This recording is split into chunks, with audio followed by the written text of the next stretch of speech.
Ce soir, le Canadien a accueilli les Sénateurs d'Ottawa, eux qui peuvent bénéficier du retour au jeu de leur capitaine Daniel Alfredson. Et puis du côté du Canadien, eh bien, on fait confiance à Carey Price pour un deuxième départ consécutif.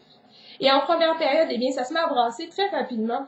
En fait, Markov est atteint sévèrement par le bâton de Anton Vonchelkov, lui qui le touche au visage, et d'ailleurs Markov saigne sur la séquence. Il n'y aura pas de pénalité appelée par les arbitres. Les arbitres en ont manqué une là-dessus, mais ils vont se reprendre immédiatement car on chasse Mike Fisher. C'est la première pénalité du match.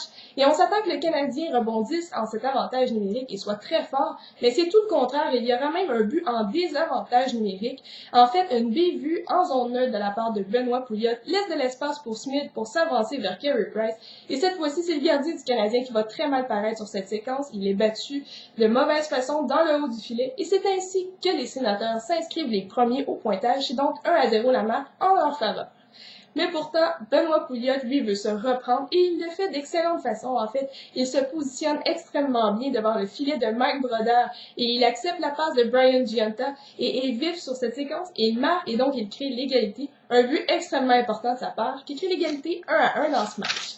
Et puis en deuxième période, eh bien, à la toute fin de l'avantage numérique qui était laissé aux Canadiens en ce début de période, eh bien, ça sera Thomas Plekanec qui, lui, était dû pour en marquer un, lui qui n'avait aucun point lors de ses 5 derniers matchs, eh bien, vient inscrire un très beau but, et donc la marque devient de 2-1 en faveur du Canadien. C'est son 11e cette saison. Et puis encore, le tricolore ne parviendra pas à garder son avance, ce qui est un peu triste. C'est un très beau jeu de la part de Mike Fisher qui attire Pacioretty dans sa petite séquence et ainsi ça lui laisse de l'espace pour passer à son capitaine Alfredson qui lui marque et vraiment fait un excellent retour à Montréal. Et c'est ainsi que les Sénateurs reviennent niveler la marque et ensuite ça ne s'arrête pas là car après le but d'Alfredson, eh bien immédiatement Phillips vient riposter et lui aussi vient s'inscrire au pointage et donc les Sénateurs prennent l'avance 3-2 assez rapidement, 2 buts sans riposte où Carey Price est vraiment très mal paru ce soir. Et donc, même si les Sénateurs seront chassés à 2 reprises en fin de deuxième période, eh bien, le Canadien sera blanchi par la brigade défensive des Sens. C'est un peu plate car on est très fort sur le jeu de puissance, mais à domicile, c'est une toute autre histoire.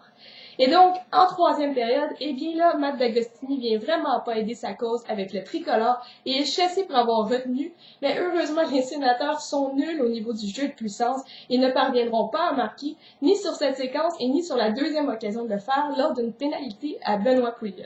En fait, c'est simple, l'histoire de ce match, c'est que les avantages numériques de part et d'autre n'ont pas fonctionné, les unités spéciales n'ont pas fait le travail, et même avec un 6e et dernier jeu de puissance, le Canadien ne parviendra pas à marquer et à remonter dans ce match.